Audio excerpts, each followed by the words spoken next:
What's going on, YouTube? This is SG1 Sports, and you're watching our college football channel, our series where we look at the 2021 schedules and project the record for each team. Continues here with the Missouri Tigers.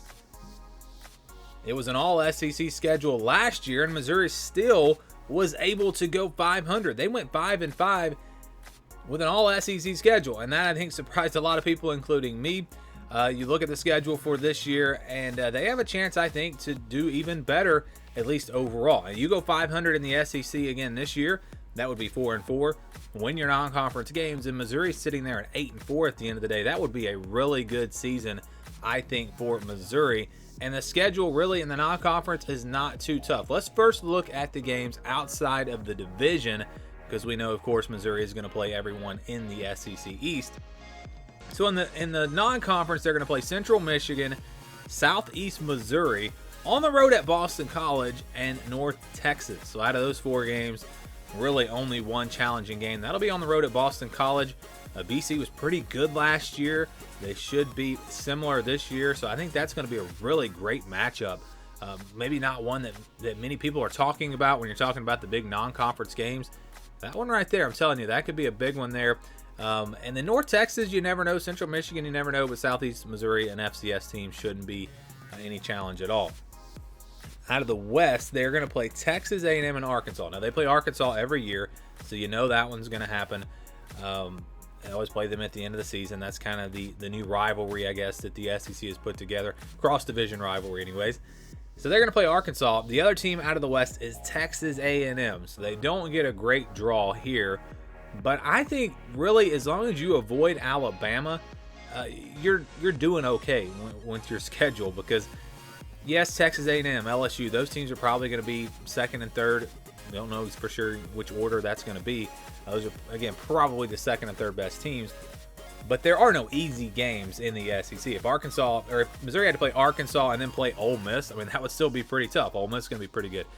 SEC West is going to be tough this year. So I think you're just glad that you don't have to play Alabama, and you're pretty happy with the Texas A&M draw there to go along with Arkansas. So they open up on September the 4th against Central Michigan. That will be a home game. And then they go on the road to face Kentucky. This is a really interesting matchup here. Two teams that I think have a legitimate chance to finish number 2 in the SEC East. And if Florida does not drop off and Florida's number 2, I think this is probably a battle for number 3 in the SEC East. So a big game early in the year when we're just talking about where these teams could finish in that division. Going to be a good one. And then Southeast Missouri after that. Boston College on September 25th on the road. Just talked about how that is going to be a pretty tough test for Missouri. Two teams that I think are pretty similar when you talk about where they are in the landscape of college football. Both teams are teams that I think could maybe make it into the top 25 this year. They're kind of on that borderline, and playing on the road is obviously going to make it tough. And we're going to assume when we talk about these schedules and everything that the stadiums will be back at full capacity, or at least 50% or more. So I think there will be a home field advantage. Obviously, that's a long ways away, and we never know. But they then get back into SEC play with Tennessee on October 2nd, and then North Texas on October 9th. I really like the start for Missouri here. When you go from Central Michigan there to North Texas, there's not a game that they can't win. They can beat Kentucky on the road. They can beat Boston College on the road. They can beat Tennessee and will probably be favored against Tennessee. So you're talking about 6 games that they have a chance. They have a chance to win. If you win all 6 of those games, they're already bowl eligible before they really hit the toughest part of their schedule. So that'll be really important. How do they come out of those 6 games? They at least, I think, need to go 5-1 if they're going to have a really good year. Texas A&M will be next on October 16th. It's a home game. Big opportunity for Missouri. Tough opponent, but I don't know that Texas A&M is going to be quite as good as they were last year. And I think it's a winnable game for Missouri. They're going to be underdogs, but it's a winnable game, and it's going to be a big one. If they can win that game and they can start 7-0, we're going to start talking about Missouri as a team that could maybe sneak into the college football playoff. I mean, they're probably not, because you still got some tough games down the stretch, but they at least would start. People would pay attention to them. They would move up the rankings. Vanderbilt is next on October 23rd. You have to like Missouri's chances in that game. And then their toughest game of the year is against Georgia on the road November 6th, but they get a bye week before that game. Perfect time for your bye week. If you can go on the road and upset Georgia, then we're really going to be talking about Missouri. But that obviously is going to be a really tough test. Even if they lose to Georgia, though, every other game on this schedule I think is winnable. Now, will there be games where they're underdogs? Yes, absolutely. But I think they'll have a chance. They'll at least have a chance in every game that they play outside of maybe that Georgia game. So again, Missouri, a team that no one really is talking about, but I think this schedule sets up well for them. They get South Carolina at home. South Carolina shouldn't be too tough this year. Florida at home. And again, if Florida drops off a little bit, you get them at home. Missouri's played Florida really tough in the past since they've come into the SEC, so that could be a potential win for them. And then Arkansas on the road November 27th. That actually could be one of their tougher games because when you look at who they play on the road in the SEC, it's Kentucky, it's Vanderbilt, and of course Georgia. That's going to be their toughest game. But it's Kentucky, Vanderbilt, and Arkansas. So this schedule really sets up well. They get Texas A&M and Florida at home, two of the bigger games, maybe their second and third toughest games, both at home. And so I think this schedule does give Missouri a chance to have a special season. Now, are they going to be good enough to do that? That's another question.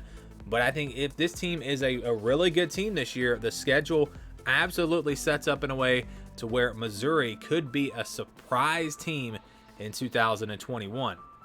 All right, we have previewed the schedule for Missouri. Now let's project what their record could be in 2021 based off of this schedule and how tough it is. Again, 5-5 last year. I think this team is looking to do better than 500 this year. Maybe 500 in the SEC would be acceptable, but big picture, looking at the entire schedule, I think this team is looking for 7 or 8 or maybe even 9 wins this year. Can they do it? Will this schedule give them a chance? This is the scale that we use to make these projections. If the game stays in wide, it's basically a 50-50 game, a game that I could see going either way, a game where Vegas would have the spread at 3 or 4 points or less than that. You got your red that will be under a 10%, 10 to 25, then your 26 to 40% in yellow, 60 to 74% in purple, 75 to 90% in blue, and if they have a more than 90% chance to win, we put it in green. So we go through the schedule and we start with the green, the easy wins, the games where Missouri will be favored by, I think, 20 plus points. You got 3 of them. You got Central Michigan, Southeast Missouri, and North Texas. Now, Southeast Missouri is closer to 99%. North Texas and Central Michigan probably closer to 90%. But still, these should be wins for Missouri. It would be it would be a shock if they were to lose one of these games, especially with the momentum that Missouri has going into 2021. So those are the wins. We're going to count those as wins. And then the games in blue, the 75 to 90% games, these are going to be games where I think Missouri will be favored by double digits. We're talking 10 to 20 points, somewhere in that range. And again, some games are in totally different areas of this range, but they're all, I think, in that category. And I think for this one, we just have Vanderbilt. Vanderbilt, I think, should be a win for Missouri. It's probably in the 80-something percent. Yes, it's on the road, but Vanderbilt is not going to be very good. They've got a long ways to go. So that would be a big surprise if Missouri were to lose that game. It wouldn't be, a shock, but it would be a big surprise. So you've got 4 wins here, and the way we do this projection, we do go ahead and count all 4 of those games as wins. The blue and the greens are counted as wins. Now let's look at the games where they're going to be favored by, but not by as much. We're talking a 6, 7, 8 point favorites in these games. And you got several of them that I think, again, could go either way, but I think Missouri is a clear favorite. You got 2 of these, Tennessee and South Carolina. Both of these games at home, Missouri should be the better team. I think if you go back to last year, they were the better team out of these 3 teams. And again, they have a lot coming back. Tennessee and South Carolina both have new coaches. So everything does trend towards Missouri here. I think these both are, in that 70% range, somewhere in there.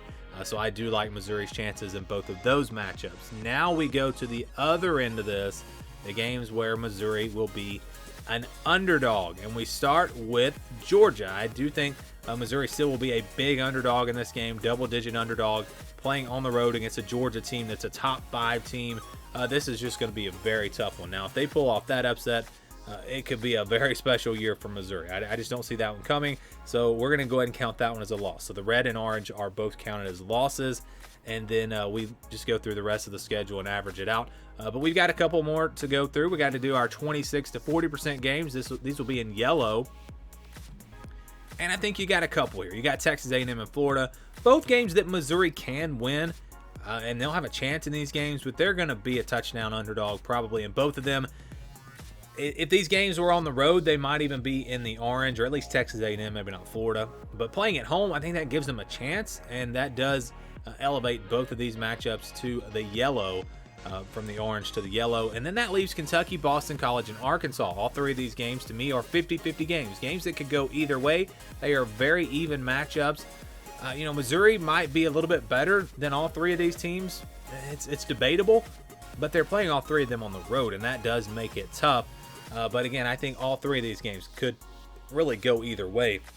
So when you average this out and you get a projection, it's kind of tough for Missouri because we have the 4 wins here, and then we have the 1 loss. Those are already set. Then you average everything else out. Well, it comes out right in the middle. It comes out to 7.5 wins. So which way do we go when it's right in the middle? So if it comes down to the middle, basically what I'm going to do is I'm going to look at the 50-50 games, Kentucky, Boston College, and Arkansas, and say out of those 3 games, who would be favored in 2 of the 3 at least.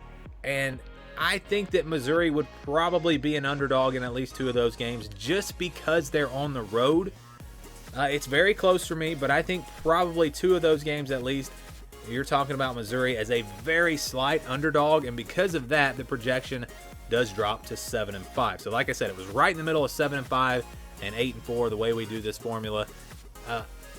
Again, you could go either way with this one. So yes, it does. The graphic here says 7-5, but it was really right in the middle of 7-5 and 8-4. I think there's a potential for Missouri to get to 9-3. I also could see them dropping to 6-6, but I think 8-4 is more likely than 6-6. I do agree 7-5 is pretty fair for them. Maybe 8-4. So I like the projection. I think it came out pretty accurate. But again, this is not an official prediction. I'm going to go through and predict all of these games, of course, once we get closer to the start of the season and I have time to do more research. And, there could be games here where I've got them as underdogs. I may pick them to win. There could be games here where I've got them favored. I might pick them to lose. A long ways to go on that, but this is simply the projection based off of this schedule. 7-5 for Missouri. What do all of you think? Do you agree? Do you think higher? Do you think lower? Give me your thoughts down in the comments below, and thank you for watching this video.